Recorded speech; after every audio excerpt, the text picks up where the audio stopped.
is 9 p.m. IST, 3:30 p.m. GMT. Gravitas. Seeing is believing. As pop star Jennifer Lopez cancels her music tour, we tell you why so many artists are hitting a pause button on their concerts. Decode the weirdest celebrity arrests. And find out some rare facts about Johnny Depp as the actor turns a year older. All this and much more with me, Isha Hanspal, at these times on WION E-Club.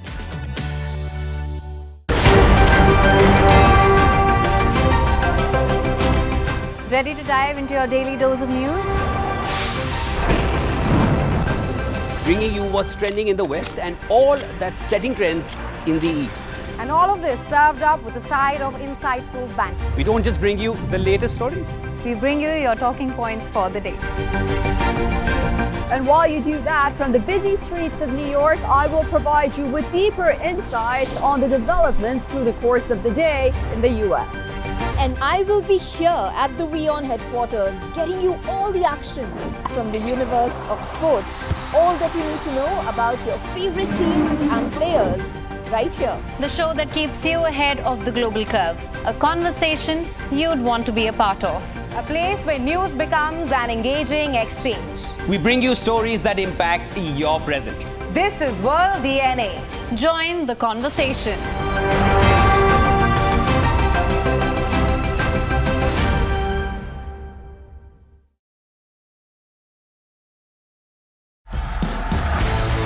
This week on Tech It Out, we tell you what you should do when your devices overheat.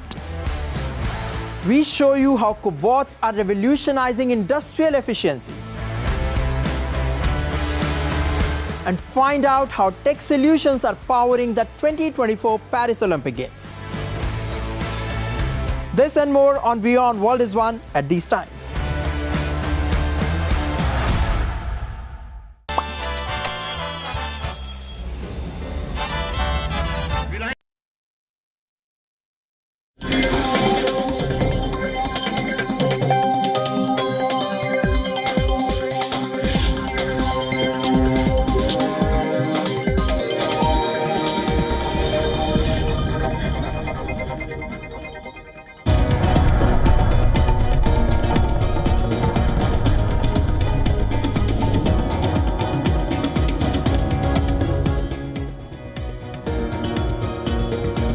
Welcome back to WION World is One. Thank you so much for staying with us. You're watching World DNA with me, Hem Kaur Saroya, and on the show today, India's Prime Minister designate Narendra Modi is set to be sworn in today evening for the third consecutive term. We'll of course bring you all the updates on that.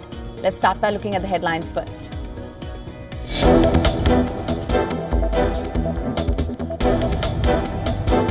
The stage is set for Indian Prime Minister designate Narendra Modi to be sworn in as Prime Minister for a third term on Sunday evening.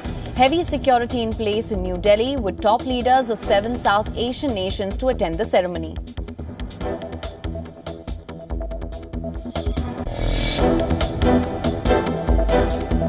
Celebrations by BJP supporters around India as Prime Minister designate Modi is set to take oath. Reports also of overseas friends of BJP in the United States planning celebrations in 22 cities across the United States.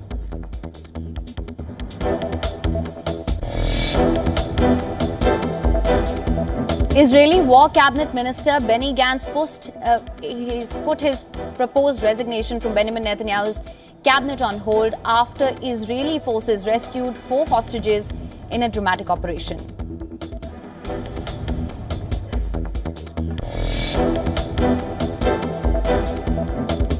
US President Joe Biden and French President Emmanuel Macron hailed return of 4 Israeli hostages. EU's Josep Borrell condemns killing of over 90 civilians in Gaza during Israel's operations to free the hostages.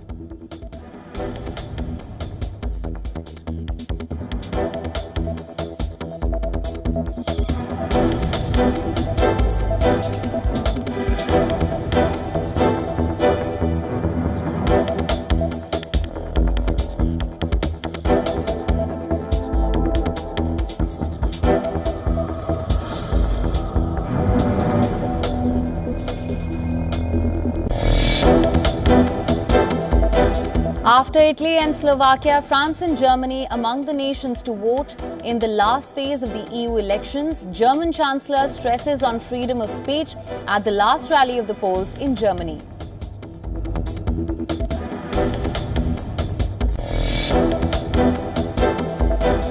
DNA, India's Prime Minister designate Narendra Modi is set to be sworn in on Sunday evening. That's this evening for the third consecutive term. The ceremony is scheduled for 7:15 p.m. India time at the iconic Rashtrapati Bhavan in the capital, New Delhi. Massive preparations are underway at the venue. India's President Draupadi Murmu will administer the oath of office in secrecy to Prime Minister designate Modi and his Council of Ministers. Over 9,000 invitees, including foreign dignitaries, will attend the oath-taking ceremony today here in New Delhi. Top leaders and heads of state from Sri Lanka, Bhutan, Nepal and Mauritius, as well as the Maldives, are arriving today. They've been extended invitations in alignment with India's neighbourhood first policy. Bangladesh Prime Minister Sheikh Hasina and Seychelles Vice President Ahmad Afif were the first foreign dignitaries to arrive. Sri Lankan President Ranil Wickremesinghe, Maldivian President Mohammad Muizzu, Mauritius Prime Minister Pravind Kumar Jugnauth, Nepalese Prime Minister Pushpa Kamal Dahal are all arriving today. Meanwhile, the opposition India bloc says that it has not been invited to the scheduled swearing-in ceremony. Following the CWC meeting, Congress party leader Jairam Ramesh said that only international leaders were invited and that the India bloc did not receive an invitation. Security has been beefed up ahead of the event in the Indian capital.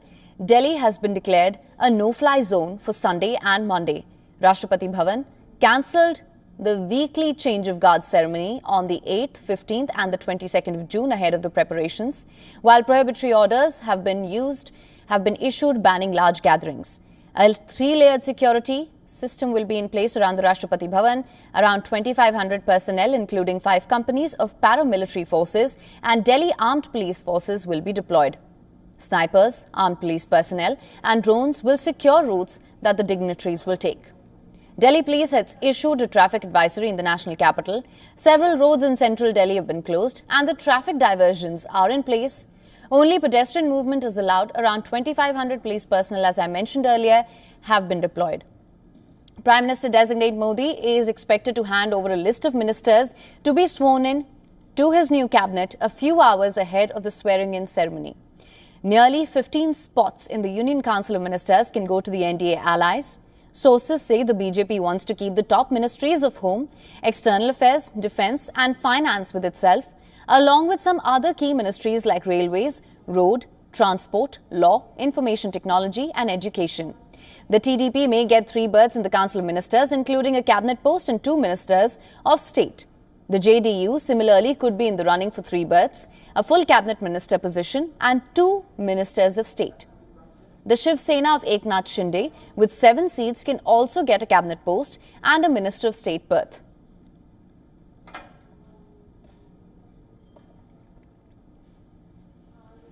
Let's shift our focus to West Asia now, wherein some relief to Prime Minister Benjamin Netanyahu, Israeli War Cabinet Minister Benny Gantz, who's been a vocal critic of Israeli Prime Minister Benjamin Netanyahu, has postponed his resignation.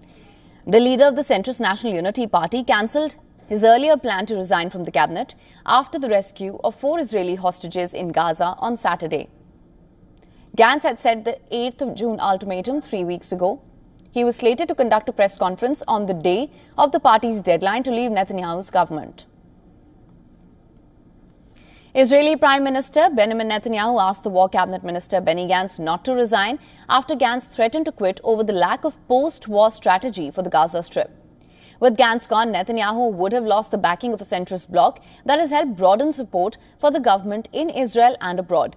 He would have to rely more heavily on the political backing of ultra-nationalist parties. While Gantz rejoiced in the fact that the IDF rescued the hostages, he stressed that the challenges remain as they were.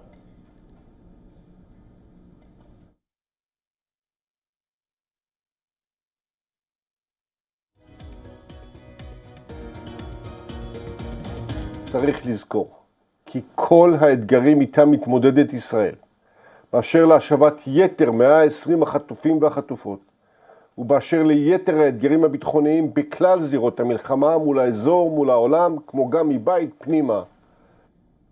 And for more on this, our correspondent Jody Cohen joins us from Ra'anana from Israel. Jody has been covering the Israel-Hamas war very closely from ground zero. Jody, what can you tell us about the rescue operation and some of the reactions to it? Right, so 4 Israeli hostages have been rescued in an IDF operation in central Gaza. Among them is Noah Argamani. She's perhaps one of the most well-known of the hostages after a Hamas video went viral of her being taken into Gaza, and she's been reunited with her mother, who's battling stage 4 brain cancer and whose last wish was to see her daughter again. Now, Defence Minister Gallant has said that this is one of the most heroic and extraordinary operations that he's seen in 47 years of serving Israel's defence establishment. But Palestinian President Abbas has called it a massacre and called for an emergency meeting of the UN Security Council. The Israel Defense Forces said that there were less than 100 Palestinian casualties, that troops came under intense fire during the rescue operation, to which they responded. Now, after the rescue operation, Hamas spokesperson Abu Obaida threatened the lives of the remaining 120 hostages. President Biden has welcomed the return of the 4 hostages and vowed to keep working to release the others. And Prime Minister Netanyahu hailed the operation and said that Israel does not surrender to terrorists and will return all of its hostages one way or another. Now, Benny Gantz, seen as one of the chief rivals to Netanyahu, had been expected to leave the coalition on Saturday. What happens with that? And where do all of these developments leave the hostage truce proposal? So Prime Minister Netanyahu took to X and he asked War Cabinet Minister Benny Gantz not to leave the coalition. He said it was a time for unity, not division. And that's after Gantz had cancelled an announcement this evening after the rescue of the 4 hostages.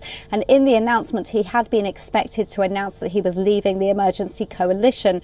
Remember, Gantz had given Netanyahu a deadline of the 8th of June to come up with a plan for Gaza, or that he would leave. There had also been some reports that he was possibly reconsidering because of Israel's proposal to Hamas for a hostage truce deal. Now, a few minutes after Netanyahu's post, Gantz responded. He said he called on the Israeli leadership and the Prime Minister to consider responsibly how it is best and possible to continue from here. Meanwhile, some anti-government protests went ahead as planned on Saturday night, but some representatives of the families of the remaining hostages called to focus on the hostage truce deal to bring home all of the hostages. Now, Qatar and Egypt have reportedly been increasing their pressure on Hamas to agree to Israel's proposal, but Hamas has said that the resistance will continue. They're still holding 120 hostages and that they could increase that number. All right, in the violence-hit Indian state of Manipur, fresh violence erupted in Jiribam district. Many houses were reportedly set ablaze in many villages in the western district. The district adjoins the neighbouring Assam state. Reports quoted district officials based in Jiribam saying several houses were burnt, primarily in the peripheral areas of the district. The exact number is yet to be confirmed. A commando contingent of the Manipur police was airlifted from Imphal to Jiribam to support the security operations against the militants. Reports also said approximately 239 people, mostly women and children, were evacuated from their villages and are currently seeking shelter in the sports complex in the town. The evacuation follows the outbreak of violence after the killing of a man allegedly by militants on the 6th of June. In response to the incident, the district administration had imposed an indefinite curfew. This conflict in the state has claimed the lives of over 200 people. It's left thousands homeless. Manipur Chief Minister N. Biren saying the immediate triggers for the violence were his government efforts against drugs, implementation of the Indian Forest Act, and identification of illegal immigrants.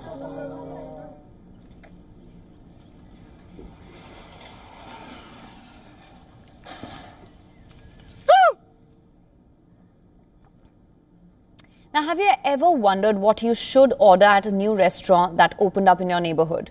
Imagine a companion who knows your food preferences better than anyone else. We're talking about artificial intelligence, of course, and whether you like it or not, artificial intelligence is in your kitchen.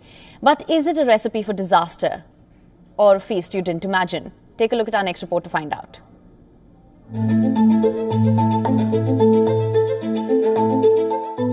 In the fast-evolving world of dining, a new player is entering the kitchen: artificial intelligence. From drive-thru virtual assistants to mobile app chatbots, AI is flipping the script on traditional dining choices, serving up a tantalizing menu of disruption. As the appetite for AI grows, major fast food chains nationwide are embracing cutting-edge technologies to revolutionize the customer experience. Picture this. Popeyes, Panera Bread, and Taco Bell, among others, are dishing out AI deployments at select locations, aiming to automate customer service and reduce reliance on human labor. But is this technological feast satisfying our hunger for convenience or leaving a bad taste in our mouths? While the promise of AI-driven efficiency is enticing, the reality is a mixed bag of success and pitfalls. Some drive-thru virtual assistants have left customers with a sour taste, fumbling orders and bombarding them with repetitive upselling attempts. It's like getting a burger when you ordered fries, a disappointing letdown. But fear not, hungry diners. There's still hope for a tech-savvy dining experience. With AI solutions tailored to mimic human interaction, the potential for personalized service is as mouth-watering as a freshly grilled burger. Imagine a virtual assistant that knows your order preferences, a digital dining companion that anticipates your cravings and delivers a flawless dining experience. Whether it's tech triumph or a recipe for disaster, one thing is certain: AI is in the kitchen whether you like it or not. Bureau Report, WION, World is One. Now, political tensions between the governments of India and Pakistan